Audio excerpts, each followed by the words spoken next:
What's up, people? It's your man Herbal Lover coming from your my Herbal Bill. I'm gonna say your mama's basement. I was being chased earlier, got away. You know, one of the little ninjas decided to grab me. You know what I'm saying? They got me on my shirt. You know, so I'm still sweating right there. You know, but I'm alive and I made it. You know, I made it through Hell's Kitchen. I'm here. But anyway, I want to talk about. Listen, people gotta understand, man. The Warriors, man.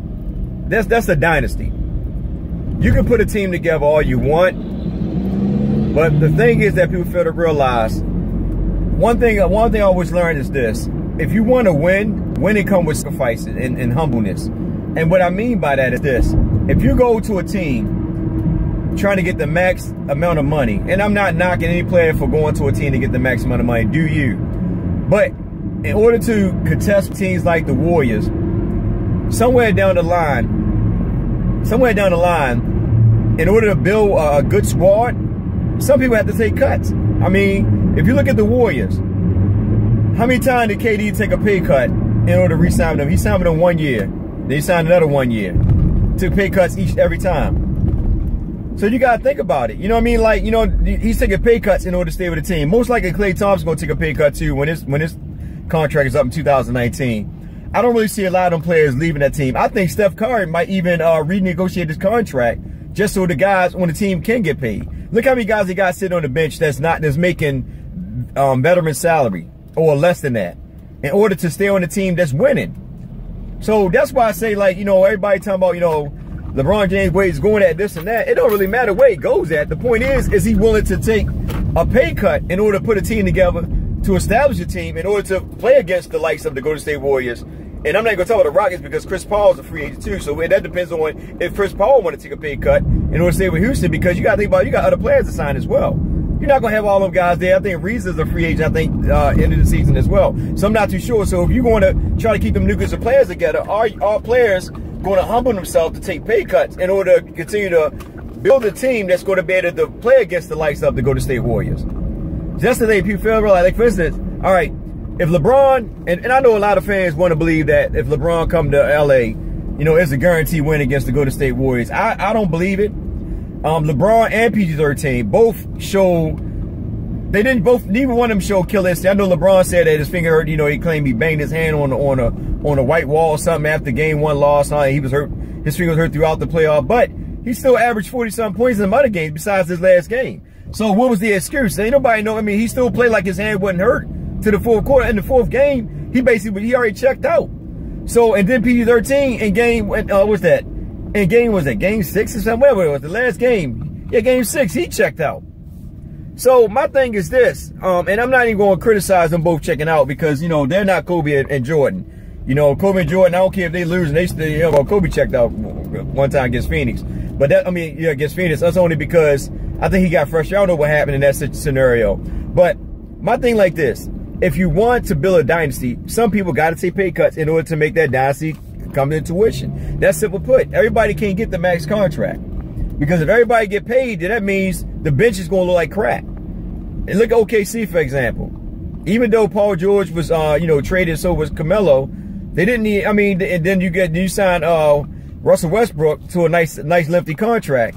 You got to think about it like, you know, what is the point? Like, you know, it's okay giving these guys max contracts, but if they only looking out for themselves, then 9 times out of 10, they're not going to win no championships. They're going to make the playoff. They probably give a team a run for their money, but it's not going to work unless they take pay cuts. You know, and like I said, I'm not knocking any player for not taking a pay cut. You know, at the end of the day, you do you, whatever makes work for you. But in order to beat the Warriors, you got to put a team together that's going willing to take pay cuts in order to come together to win a championship. Simple as that. The Warriors, look at the Warriors.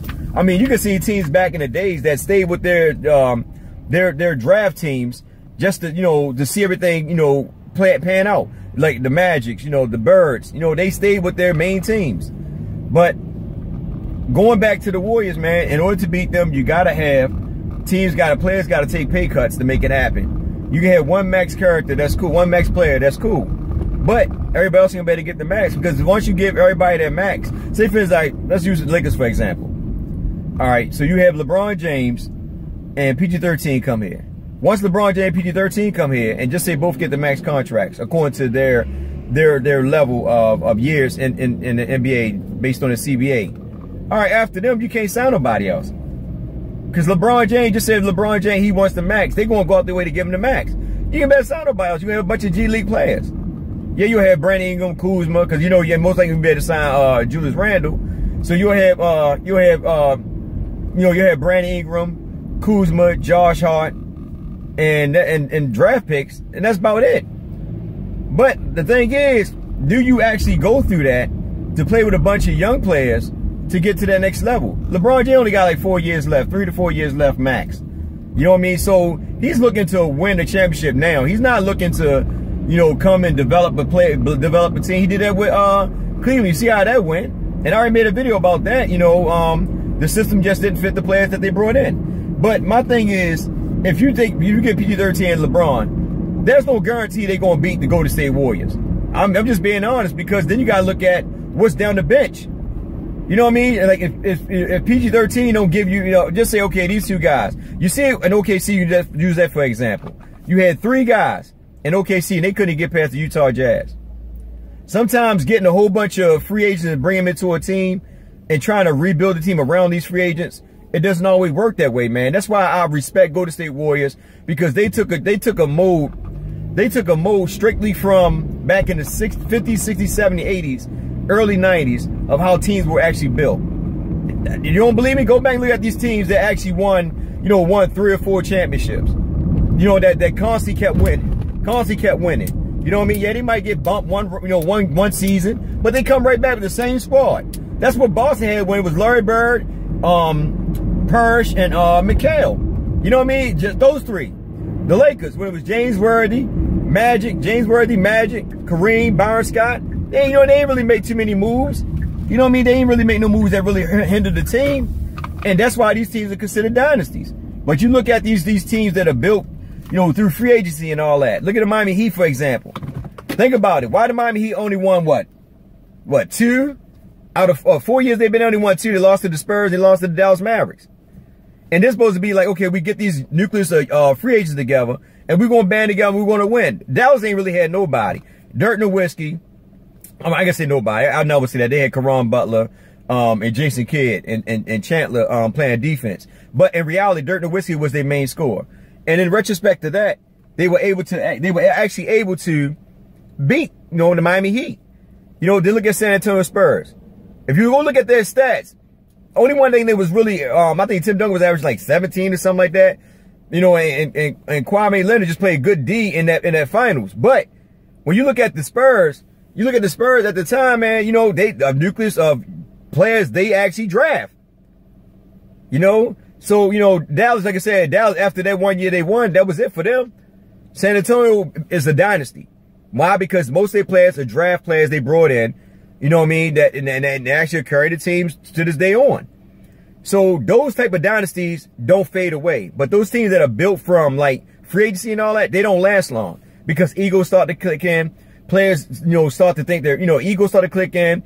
The alpha male syndrome start to kick in with some of them. Some of them become beta males. They like, you know, become a shadow of themselves, and it just doesn't work. Now, my thing at the end of the day is that, you know, personally, I know a lot of people would love LeBron James to be here. You know, I know it's a business standpoint. Me personally, I already know how I feel. I'd rather have the young guys. If we get PG-13, cool. If not, I'm not really worrying about it. I'd rather just develop the young players and go from there, because you can see the Lakers year by year getting better. Year by year getting better, but yet the patience of the fan base is what's hurting. Not really the fan base, but you know, yeah, I can say the fan base because that's the ratings. You know, if the fan base get frustrated because they're not receiving what they're supposed to get, they get frustrated, and then the ticket sales, everything start to drop. But at the end of the day, all I want to say is this: if you're going to beat the Golden State Warriors, is either build from scratch. What I mean by, you know, you putting players together and just let it be and be patient. And over the course of time, they're going to be a team to deal with. Like, for instance, the 76ers, if they stick to their plan, the 76ers will be a team to be dominating in the future, especially when Ben Simmons be able to start knocking down jumpers and Embiid, if he can stay healthy. This are teams that are called dynasty teams if they keep their nucleus of players and they develop from there. Other than that, man, like I said over and over again, you can get as many players as you want. We can make so many excuses. Like, for instance, Houston, they went to Game 7. If Chris Paul was there, they could have won. We don't know. You know what I mean? That's just excuses or what ifs. You know what I mean? But at the end of the day, Golden State won the championship. Kudos to them. That's the dynasty. And that's what I want to build my team around. If I was an owner, I'll build my team just like the Golden State Warriors. I'll build through the draft. And then I will probably add a couple veteran players in there and just build and just continue to build and let them grow together. Get a good system going and just rock and watch them work wonders. Because people fail to realize when you base sometimes when players come in the draft together and they play for like 3 or 4 or 5 years together, 9 times out of 10 because they play with each other, they done build up a like a family thing with each other. These players will actually take quick sacrifices in order to take pay cuts to stay with the team that, you know, that they've been with since free agency. A lot of players are not quick to jump the ship, especially if they know they got a chance to win the championship. They're going to stay with that team. But when you bring free agents in, 9 times out of 10, after a couple of years, those free agents out the door because if they're not getting what they came to this team for, they're going to move on and try something different or go to another team. But anyway, this video getting long, man. Y'all have a blessed one. Be safe out there. Take care. I love you guys. But like I said, at the end of the day, going back to Golden State Warriors, you know, kudos to them guys. They won. I'm thankful for it. I'm thankful for them winning. But I just hope the Lakers look at this and take this, you know, take this opportunity to figure out what they need to do with their young players. With that being said, it's your man Herb. Check it out. Well, I'm checking out. All right.